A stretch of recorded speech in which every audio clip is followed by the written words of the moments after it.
forças para a Assembleia Nacional. Escreveram um documento chamado Declaração dos Direitos do Homem. Por esse documento, distinções de classe arcaicas foram abolidas e todos os homens considerados como iguais. A Declaração dos Direitos do Homem foi um documento promulgado por uma Assembleia Nacional. Foi redigido em nome do povo, pertencendo à nação. O rei não tinha conhecimento deste documento que declarava definitivamente a tomada do poder pelo povo. Com a nova Assembleia Nacional como sua voz, os cidadãos franceses decidiram mudar tudo em seu mundo. Exigiram uma monarquia constitucional, direitos iguais para todos os homens e justiça sob leis razoáveis. Para que a revolução tivesse uma voz mais forte, Robespierre exigiu o aumento da liberdade para a imprensa e amordaçou o antigo regime. O resultado da imprensa livre foi a publicação de L'Ami du Peuple, o Amigo do Povo. Um jornal violento, cheio de ódio e provocações, criado por um ex-médico Jean-Paul Marat. Depois de uma série de profissões sem sucesso, Marat vivia na pobreza, abrigando-se durante um período nos esgotos de Paris. Foi lá que contraiu uma dolorosa doença de pele que agora obrigava-o a viver confinado durante longos períodos em um banho medicinal. Um Marat amargo e falido encontra na Revolução um canal perfeito para seu veneno. Jean-Paul Marat foi somente um desses descontentes profissionais para os quais, infelizmente, as revoluções oferecem abrigo. Marat despejou toda a sua bile, todo o seu ressentimento e colocou-o em um jornal que tornou-se um verdadeiro sucesso, o Amigo do Povo. Marat era um homem possuído por um ódio extraordinário. É só ler as páginas de seu jornal, O Amigo do Povo, para ver isso. Em todos os assuntos demonstra uma mentalidade completamente paranoica, vê complôs por toda parte, todos estariam planejando contra a revolução. E a resposta é muito simples para ele. A resposta é sangue, a resposta são cabeças. Marat odeia as extravagâncias praticadas pela monarquia enquanto a pobreza devasta a França e precisa somente do menor rumor para arrasar com o rei e a rainha em seu jornal. No dia 2 de outubro de 1789, seu ódio chegou ao auge. Soube-se em Paris que o rei dera uma festa em Versalhes, que a realeza decadente atirou a nova bandeira tricolor ao chão, símbolo da revolução, pisoteando-a. Marat ficou enfurecido, relatou o insulto em seu jornal e fez surgir uma nova ameaça. O rei novamente ordenou que as tropas entrassem em posição em torno de Paris. Com a queda da Bastilha ainda vibrando nas mentes das pessoas, Marat exige freneticamente que hajam. Povo de Paris, está na hora de abrir os olhos. Sacudam seu torpor. Acordem. Mais uma vez, acordem! 5 de outubro. O dia amanheceu com a agitação furiosa dos sinos. Mulheres reunidas perto da prefeitura protestam contra a diminuição do pão. E agora o medo da aproximação das tropas reais se mistura ao ódio pela notícia da festa ofensiva que circulava entre o povo. Logo, milhares marchavam para Versalhes, com lanças e armas nas mãos. As mulheres iriam queixar-se ao rei. O centro da multidão era formado pelas famosas peixeiras, as destemidas mulheres dos mercados centrais, conhecidas por sua constituição forte e por sua coragem. Estavam equipadas com facas de escamar peixe, eram muito musculosas porque carregavam caixotes. Ninguém gostava de enfrentar essas mulheres. Eram mulheres dos bairros pobres que eram mais afetadas pelo aumento do preço do pão, da escassez de produtos que subitamente começavam a perceber que precisavam agir. É extraordinário que essas mulheres comuns, a maioria nem sabendo escrever seu nome, de repente agissem como protagonistas de um processo histórico. No palácio, a notícia da aproximação das mulheres furiosas chegou às câmaras da rainha. Diz a lenda que foi nesse momento que Maria Antonieta disse a frase famosa que jamais foi dita. Maria Antonieta não disse que comam brioches. Isso é um mito. Ela, infelizmente, talvez nunca tenha nem percebido os pobres de seu país tempo suficiente para fazer tal declaração. Quando as mulheres reuniram-se fora dos portões, Luís compreendeu que a revolução não poderia mais ser ignorada. Estava sendo levada à porta de seu palácio. Concorda então em assinar a Declaração dos Direitos do Homem e a multidão continuou a crescer durante a noite. Pela manhã, 20.000 pessoas acampavam-se diante do Palácio Real. Para encerrar os séculos de distância entre o rei e seus súditos, a massa irada exige que o rei e a rainha mudem-se para Paris. Indeciso, como sempre, Luís hesita em responder. Sua hesitação provocaria a fúria na multidão e colocaria as vidas da família real em sério perigo. Quando não recebem resposta ao seu pedido, deram a entender que massacrariam a rainha. Uma onda de mulheres furiosas invadiu o palácio, gritando pelo sangue da rainha. Massacraram guardas, decapitando-os e enfiando lanças em suas cabeças. Eram como espíritos gritando pelo palácio. Quero as entranhas dela, quero sua cabeça, quero uma perna, quero um braço. Penso que ficaram tão frenéticas que, se a tivessem encontrado, possivelmente a cortariam em pedaços.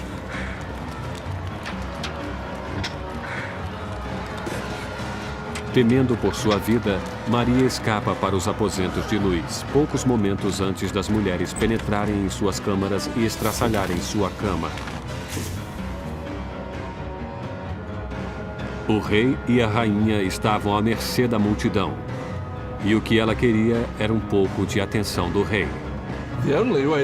A única maneira das mulheres acalmarem-se seria a família real concordar em ir para Paris, já que as autoridades estavam em Paris. Seriam forçados a fazer o que o povo queria. 60.000 pessoas avançaram, deixando Versalhes em carroças e vagões carregados de farinha da despensa real. A carruagem foi escoltada até Paris. O rei e a rainha foram forçados a ir para Paris junto com as cabeças de seus guardas, que foram massacrados no palácio. Suas cabeças tinham sido decepadas em um ato de violência inigualável. As cabeças todas maquiadas desfilavam na frente da carruagem dos reis que as seguiam.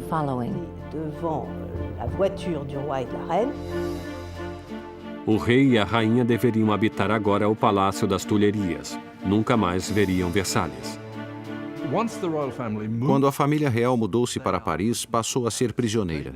Eles sabiam, todos sabiam, havia grandes limites para o que poderiam fazer ou sonhar fazer. Eram os prisioneiros da capital, não havia a menor dúvida. Versalhes ficou abandonada e a Assembleia mudou-se para Paris. O poder agora estava com o povo. A França teria uma democracia, novas leis e uma forma notável e inesquecível de justiça que seria inaugurada no palco revolucionário: a guilhotina.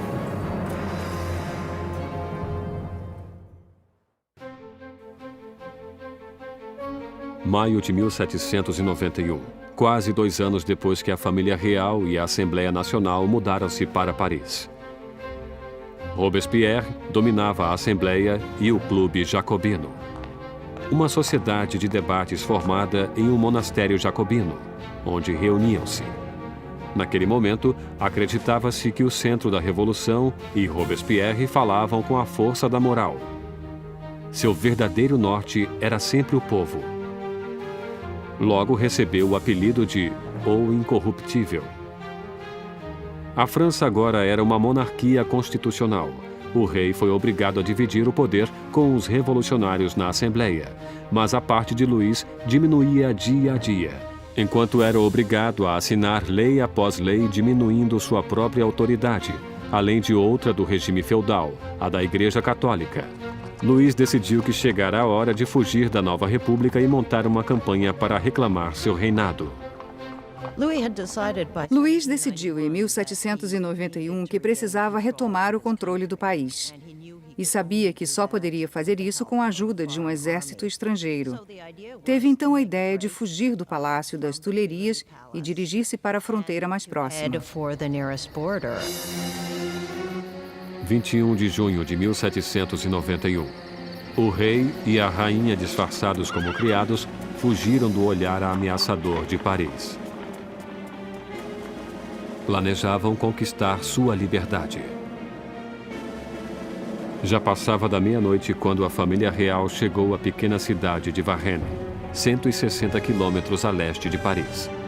Estavam perto da fronteira da Áustria, a salvação estava próxima.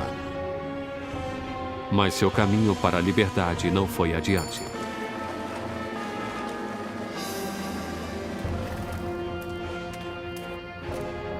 Os rumores sobre a fuga real precederam-nos em Varennes. Um oficial da cidade parou a carruagem pedindo seus passaportes.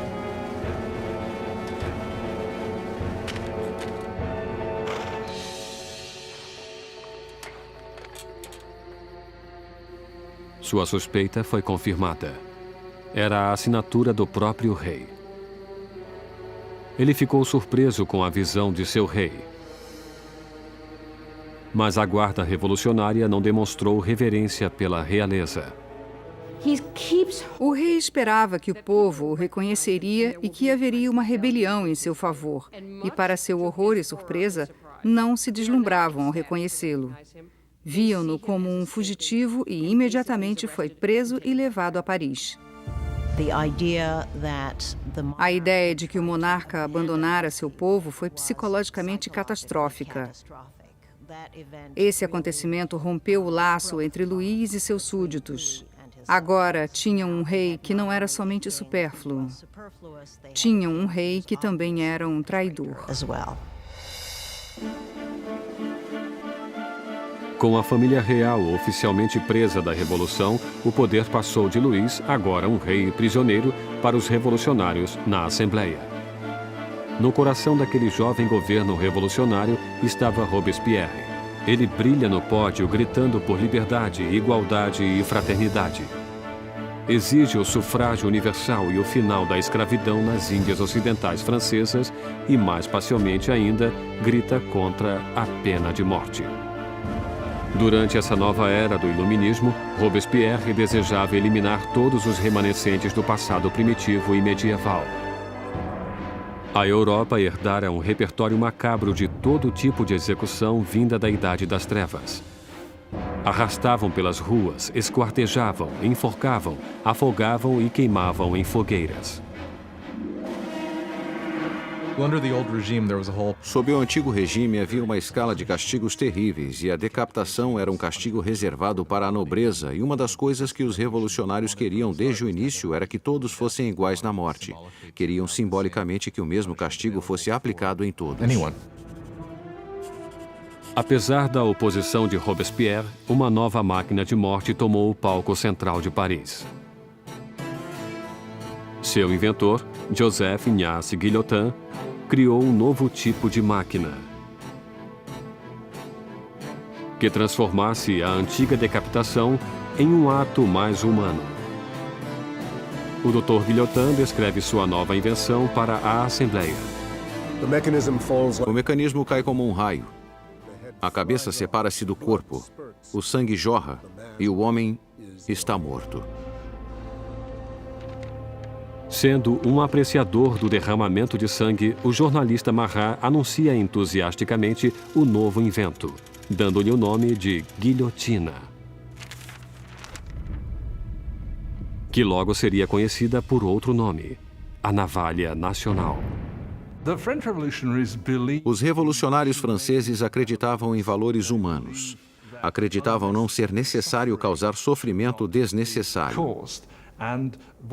E o que gostaram sobre a guilhotina era sua rapidez, eficiência.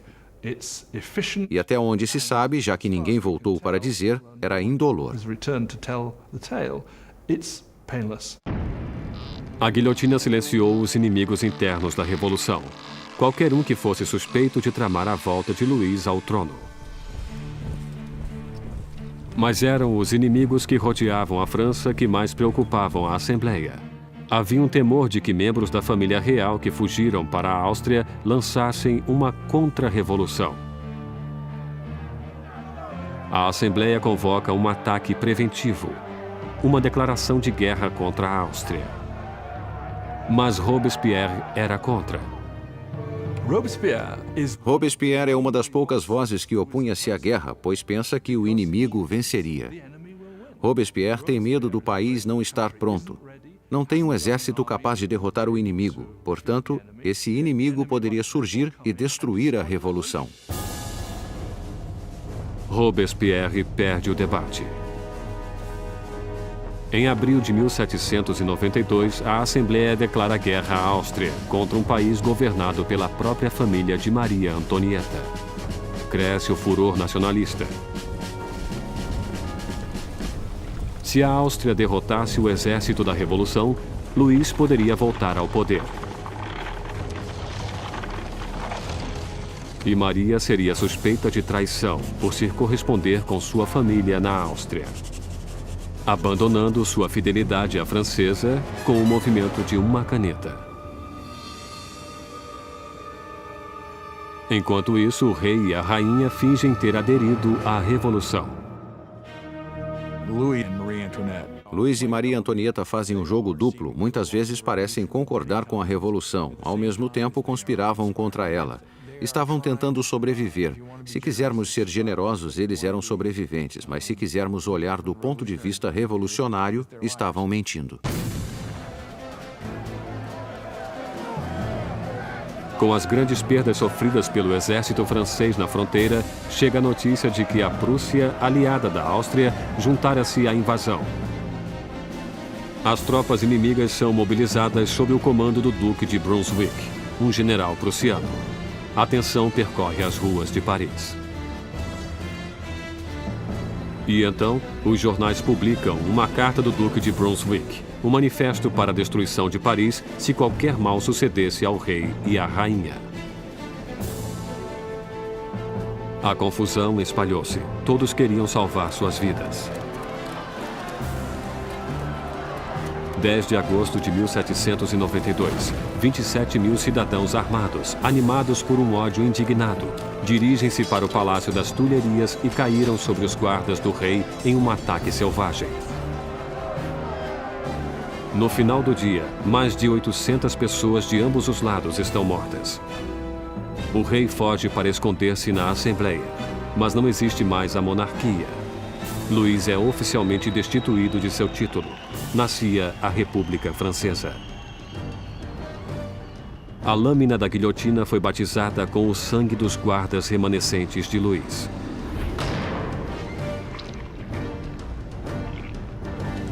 E Robespierre, que fora um sério oponente à pena de morte, mudou de ideia. O nascimento de uma nova república só poderia começar com a morte de um rei. A nova máquina assustadora do Dr. Guillotin está no centro de Paris como um aviso. O castigo para quem desafiasse a lei e a ordem revolucionárias. Batizada há pouco com o sangue dos guardas do rei, logo terminaria com a vida do próprio rei. Em agosto de 1792, enquanto o rei e a família real estavam recolhidos na prisão do Templo, Robespierre e seus jacobinos envolviam-se em uma batalha com os moderados da Assembleia, os girondinos, pelo controle do governo nacional. Mas nas ruas de Paris existe um novo movimento político. Como um símbolo de sua rejeição pelas tradições aristocráticas, os cidadãos comuns recusam-se a usar os calções pelos joelhos, ou culotes dos aristocratas. Denominam-se os sem-culotes os que não usam calças pelos joelhos. Os sem-culotes consideravam-se o verdadeiro povo francês. Não eram os mais pobres de todos. Geralmente eram bons artistas e donos de loja, gente desse tipo, pessoas que, pelo menos, afirmavam trabalhar com as mãos. Não usando os calções ou culotes, pois sem-culotes era um simbolismo essencial para os que não eram da aristocracia, não eram pessoas ricas, eram gente comum do povo. Os sans-culottes tomam o controle do governo da cidade de Paris, enquanto os jacobinos e os girondinos agitavam o país da Assembleia Nacional, agora chamada de Convenção.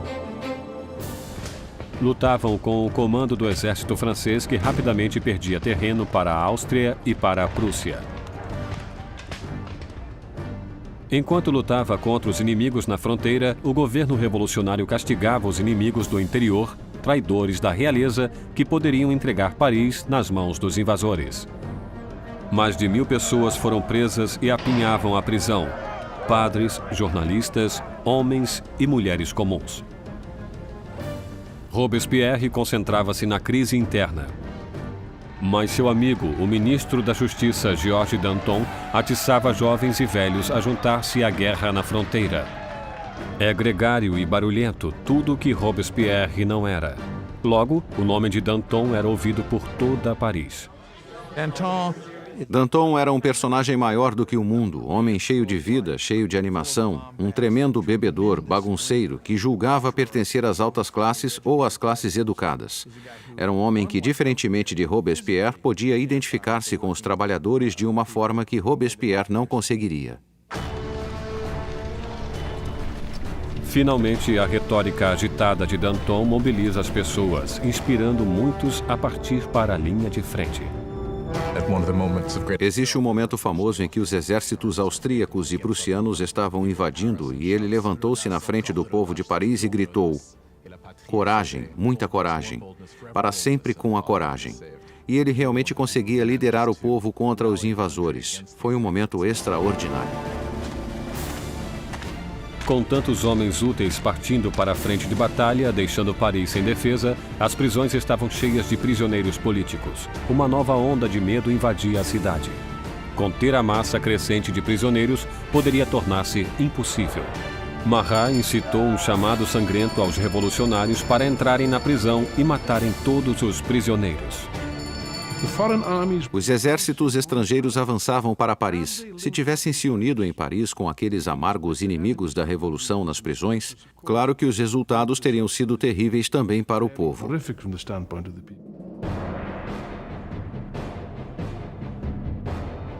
Na primeira semana de setembro, chegaram notícias desastrosas da frente de batalha. A Prússia tomara Verdun, uma cidade na estrada para Paris. O inimigo agora estava muito próximo. O medo, tomando conta de Paris, explodiu. Os sans-culottes invadiram as prisões e atacaram ferozmente os prisioneiros. Nenhum traidor permaneceu vivo. Os sans-culottes invadiram as prisões, particularmente aquelas onde eram mantidos os padres, onde estavam os nobres, os prisioneiros políticos, e iniciaram seu próprio julgamento. Foram rápidos e, obviamente, tudo terminou em carnificina.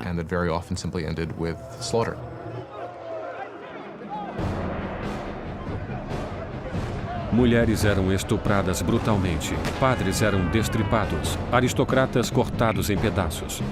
Há uma estimativa de que mais de 1.600 pessoas foram mortas em questão de dias. Quando a notícia do massacre de setembro espalhou-se pela Europa, os inimigos da Revolução estavam a salvo.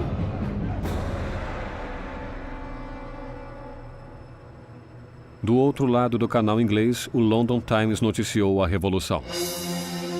São esses os direitos do homem? É essa a liberdade da natureza humana? Os tiranos mais selvagens de 4 patas que percorrem a África inexplorada são superiores a esses animais parisienses de 2 patas. A Revolução tomara uma direção inesperada. Até mesmo Robespierre compreendeu que as coisas foram longe demais, que o povo não podia dirigir uma revolução própria. Precisavam de liderança, de uma mão de ferro. E com o poder de suas palavras, o incorruptível surge como aquele que lideraria a revolução. Robespierre, que lutara por uma monarquia constitucional, agora acreditava que não havia mais espaço para o rei. E tomou uma decisão de momento. A França julgaria seu próprio rei.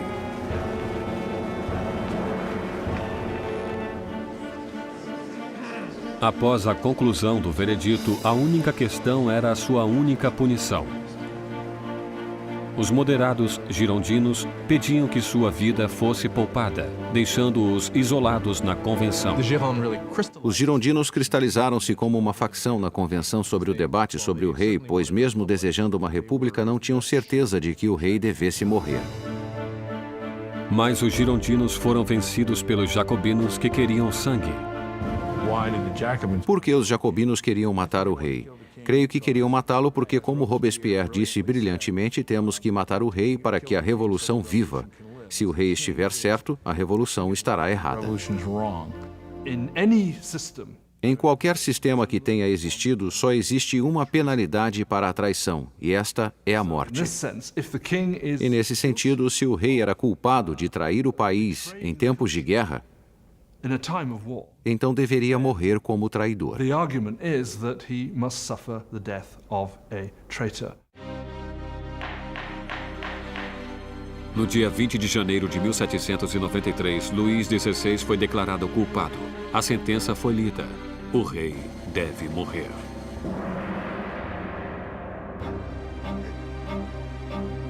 Naquela noite, ele reuniu-se brevemente com a família.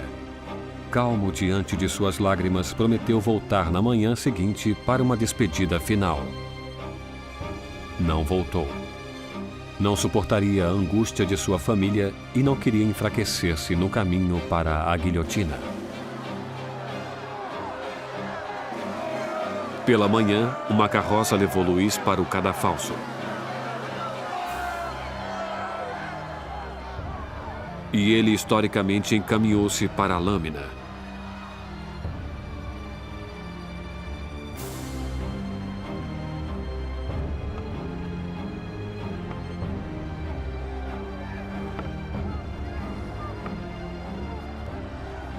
Tentou dizer algumas palavras. Espero que minha morte seja para a felicidade de meu povo. Eu vivi para a França e temo que sofrerá com a ira de Deus. Mas os guardas abafaram sua voz com os tambores.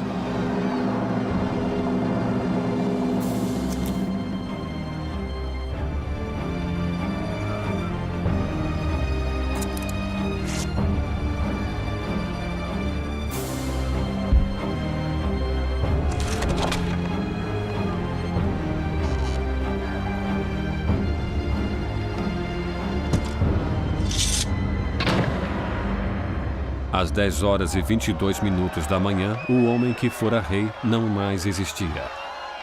Na prisão do templo, Maria ouviu os tiros de canhão anunciando a morte de seu marido. Desmaiou de desespero.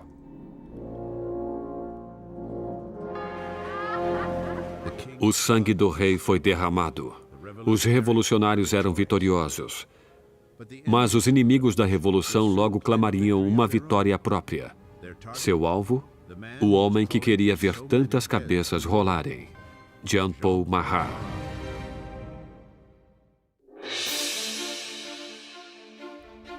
A execução de Luís XVI marcou a vitória dos revolucionários. Quando a jovem nação da República Francesa literalmente nascia do sangue. No final de 1792, os radicais jacobinos, acreditando que a jovem revolução corria o perigo de ser sabotada por traidores, incitavam a revolução por meios cada vez mais violentos. Mas os girondinos, representando o povo do campo francês, queriam diminuir a violência por medo de que ela levasse a uma guerra civil. Seu maior opositor, Jean-Paul Marat, ataca os girondinos com tiradas cada vez mais furiosas em seu jornal, dando nomes aos que acreditava estar planejando contra a revolução. Marat, que já pedira a execução de 200 pessoas, agora queria 200.000 cabeças. Quando olhamos para o jornalismo de Marat, vemos que ele tem um princípio básico que é ser mais extremista do que qualquer outro e pedindo a morte de pessoas. Em seu jornal, sempre dizia, se ao menos decepasse algumas cabeças, nada aconteceria. E quando as coisas não iam bem, se cortasse mais cabeças, então ficariam bem. Subitamente, o povo de Paris começou a massacrar o povo, e Marat é o primeiro a levar o crédito por isso. Mas o movimento radical não foi aceito em toda parte. O povo de fora de Paris estava furioso com a tremenda brutalidade dos jacobinos e pediram o fim do derramamento de sangue. E a mensagem chega à encantadora Charlotte Corday, uma jovem inteligente e determinada do interior. Charlotte Corday era uma pessoa comum da cidade de Caen.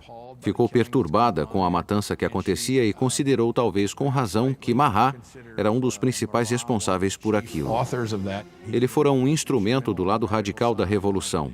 Era conhecido por pedir cabeças.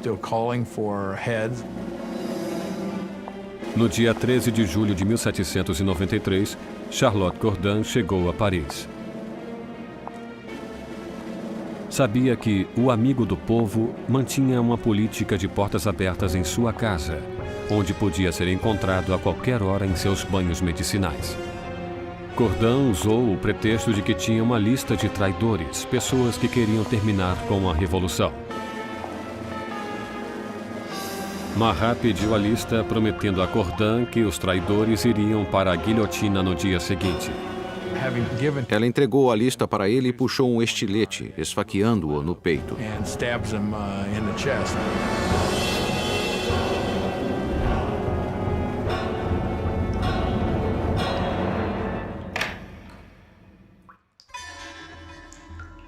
O chamado amigo do povo morreu rapidamente. A voz irada de seu jornal calou-se.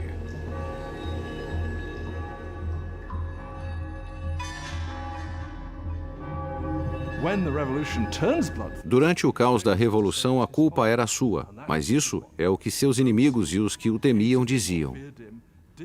E por esse motivo, entre outros, Charlotte Corday o assassina em 1793.